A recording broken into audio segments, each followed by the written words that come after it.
যদি আমাকে বলেন রাসূলুল্লাহ সাল্লাল্লাহু আলাইহি ওয়াসাল্লাম কবে জন্মগ্রহণ করেছেন, আমি বলবো সোমবার। আর যদি আপনি অন্যান্য মানুষকে বলেন রাসূলুল্লাহ সাল্লাল্লাহু আলাইহি ওয়াসাল্লাম কবে জন্মগ্রহণ করেছেন, 12 রবিউল আউয়াল। এই 12 রবিউল আউয়ালটা আমাদের মধ্যে বসে গেছে। কিন্তু 12 রবিউল আউয়াল যদি নবী সাল্লাল্লাহু আলাইহি ওয়াসাল্লামের জন্মদিন ধরা হয়, অর্থাৎ জন্ম তারিখ ধরা হয়, তাহলে রবিউল আউয়াল মাসের 12 তারিখ রসুলের যুগে যে টাইমে রসুল জন্মগ্রহণ করেন, সেই টাইমে রবিউল আউয়াল মাসের 12 তারিখ মানে বৃহস্পতিবার। আর রাসূলুল্লাহ সাল্লাল্লাহু আলাইহি ওয়াসাল্লাম সোমবার জন্মগ্রহণ করেছেন, এইটা যদি দিনটা সোমবারটা ঠিক রাখা হয়, তাহলে রবিউল আউয়াল মাসের 9 তারিখ হয়। কেননা রসুল যে টাইমে জন্মগ্রহণ করেছিলেন জ্যোতির্বিজ্ঞানের হিসাব মোতাবেক সেই রবিউল আউয়াল মাসের 9 তারিখটা ছিল সোমবার, আর 12 তারিখটা ছিল বৃহস্পতিবার। তাহলে 12 তারিখ ঠিক রাখতে গেলে নবীর জন্মদিন সোমবারে থাকে না। অতএব আমাদেরকে সোমবার ঠিক রেখে তারিখটাকে ব্যাখ্যা করতে হবে যে সোমবার এটা ঠিক, যেহেতু স্পষ্ট সহিহ হাদিস আল্লাহ রসুল বলেছেন আমি সোমবারে জন্মগ্রহণ করেছি। অতএব সোমবারকে ঠিক রেখে তারিখ যেটা হয় হোক। এই জন্য ঐতিহাসিকগণ বলেছেন রাসূলুল্লাহ সাল্লাল্লাহু আলাইহি ওয়াসাল্লাম রবিউল আউয়াল মাসের 8 তারিখে জন্মগ্রহণ করেছেন, কেউ বলেছেন 9 তারিখে, কেউ 12 তারিখে, কেউ 17 তারিখে, কেউ 22 রবিউল আউয়াল বলেছেন। ইবনু হাজার আসকালানি বলেছেন 2রা রবিউল আউয়াল, কেননা সানি রাবিউল আউয়াল এটা ইতিহাসে আছে। তো পরবর্তী ঐতিহাসিকেরা সানি আশারা রাবিউল আউয়াল লিখেছে, সানি এর পরে আশারা লাগাইছে। সানি আশারা মানে 12, আর শুধু সানি মানে 2। রাসূলুল্লাহ সাল্লাল্লাহু আলাইহি ওয়াসাল্লাম 2রা রবিউল আউয়াল জন্মগ্রহণ করেছেন। এই জন্য ঐতিহাসিকগণ আজও ঐক্যবদ্ধ হতে পারে নাই। এই জন্য আমাদেরকে রবিউল আউয়ালটাকে আমাদের ঠিক রাখা যাবে না, আমাদের সোমবারকে ঠিক রাখতে হবে। যে রাসূলুল্লাহ সাল্লাল্লাহু আলাইহি ওয়াসাল্লাম সোমবার জন্মগ্রহণ করেছেন এটাই সহিহ, যেহেতু সহিহ মুসলিমের হাদিসে আছে। আর সেই তারিখটা ছিল রবিউল আউয়াল মাসের 9 তারিখ। 12 তারিখ যদি ঠিক রাখা হয় তাহলে জন্ম তারিখ বৃহস্পতিবার হয়ে যায়। এই জন্য আল্লাহ রাসূল সাল্লাল্লাহু আলাইহি ওয়াসাল্লামের জন্মের ব্যাপারে 12টি মতামত আছে। এর কারণ কি? আল্লাহ রসুলের ইন্তেকালের 200 বছর পর ইতিহাস লেখা হয়। তাবি বা তাবে পর্যায়ের যারা আলেম ছিলেন তারা ইতিহাসটা তারা লিখেছেন, সাহাবায়ে কেরাম ইতিহাস লেখে নাই। সাহাবায়ে কেরাম যদি ইতিহাস লিখতেন তাহলে তারা সন তারিখ ঠিকভাবে বসাতে পারতেন। কেননা সাহাবায়ে কেরাম রসুলকে দেখেছেন। হজরত আবু বকর, হজরত ওমর, ওসমান, আলী বা আবু হুরায়রা রাদিয়াল্লাহু তাআলা আনহু, এই সকল সাহাবী যারা রসুলের সান্নিধ্য পেয়েছেন, সাহাবীরা যদি ইতিহাস লিখতেন তাহলে সন তারিখ তারা লিখতে পারতেন, কেননা তারা জীবিত ছিল। কিন্তু সাহাবীদেরও ইন্তেকালের পর তাবি বা তাবে প্রজন্মে রসুলের ইন্তেকালের 200 বছর পর ইতিহাস লেখা হয়েছে।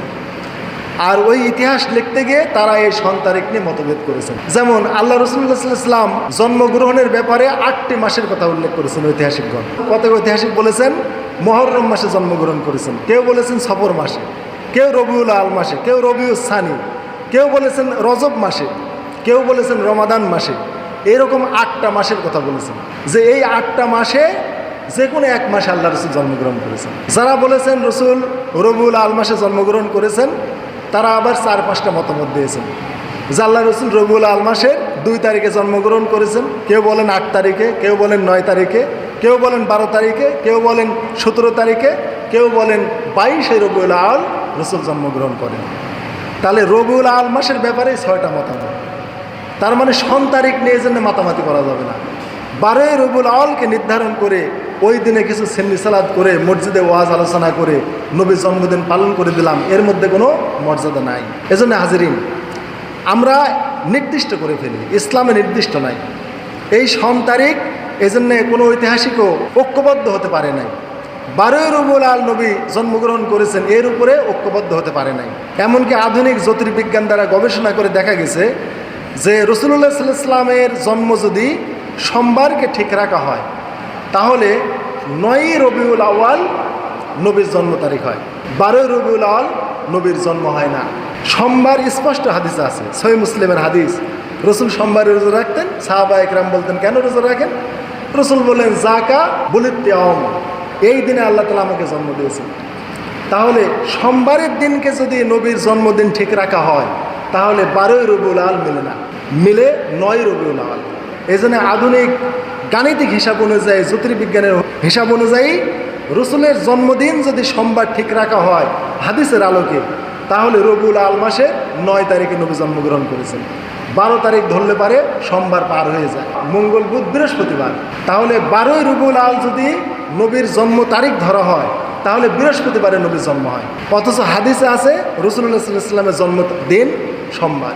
তাহলে রসুলের জন্মদিন যদি সোমবার ঠিক রাখা হয় তাহলে 9ই রবিউল আউয়াল এটা হচ্ছে সহি, এবং 9ই রবিউল আউয়াল সোমবার হয়। আর যদি 12ই রবিউল আউয়ালকে ঠিক রাখা হয় তাহলে রসুলের জন্ম বৃহস্পতিবার হয়। এই ব্যাখ্যাগুলো বাংলাদেশে মানুষ করে না, এই গবেষণা করে না। একটা ঐতিহাসিক বলেছেন 12 তারিখ, ওইটা নিয়েই রাষ্ট্রীয় ছুটি ঘোষণা, ওইটা নিয়ে ওই দিনে গোটা বাংলাদেশ উপমহাদেশে সবাই সেই দিনই এই যে সুন্নিরা কেক কাটবেনি, বড় বড় মিছিল বার করবেনি এই 12ই রবিউল আউয়াল। কিন্তু তাদেরকে যদি বলা হয় যে 12ই রবিউল আউয়াল নবী জন্মগ্রহণ করেছেন, এর উপরে কোন হাদিস আছে, তারা দেখাতে পারবে না। 12ই রবিউল আউয়াল নবী জন্মগ্রহণ করেছেন এর উপরে ঐতিহাসিক বর্ণনা আছে যে নবী সাল্লাল্লাহু আলাইহি ওয়াসাল্লাম 12ই রবিউল আউয়াল জন্মগ্রহণ করেছেন, এটা একটা ঐতিহাসিক বর্ণনা। তাহলে ইতিহাস মানে পেপার পত্রিকা, যে যে ঐতিহাসিক, যে যে সাংবাদিক যেরকম ঘটনা পায়, লোকমুখে যেটা শুনে সেইভাবে তারা লেখে। এই জন্য নয়া দিগন্তের একরকম সংবাদ আসে, কালের কণ্ঠে একরকম আসে, আমার দেশে একরকম আসে। যে যে সাংবাদিক যেটা দেখতে পায়, মানুষের মুখে শুনে, পর্যবেক্ষণ করে, তার সেই অনুযায়ী পরিবেশ পরিস্থিতি অনুযায়ী সে সংবাদটা লেখে। এই লেখাকে আমরা অগ্রাহ্য করি না, তারা যেটা জানছে সেটাই লিখছে। এই জন্যে এক এক সাংবাদিক এক একটা লেখে। তো ইতিহাসকে আপনারা সংবাদপত্রের মতো মনে করতে পারেন, এবং এক একটা ঐতিহাসিক এক একটা সাংবাদিক। বর্তমান যুগের সাংবাদিকেরা যেমন একটা ঘটনাকে বিভিন্নভাবে লিখছে, শোনার ভিত্তিতে বা পর্যবেক্ষণের ভিত্তিতে, ওই টাইমের ঐতিহাসিকেরাও ওই রকম মনে করেন ইতিহাসের পাতায় যে যেভাবে শুনছে আল্লাহ রসুলের জন্মের ব্যাপারে, মৃত্যুর ব্যাপারে, সে সেভাবে লিখেছে। অতএব ইতিহাস বা সংবাদপত্র কখনো দলিল হতে পারে না। অতএব আমাদেরকে এই জিনিসটা বুঝতে হবে যে রাসূলুল্লাহ সাল্লাল্লাহু আলাইহি ওয়াসাল্লামের এই জন্যে জন্মের তারিখ নিয়ে বেশি মাতামাতি না করে সোমবারটাকে আমাদের ঠিক রাখতে হবে।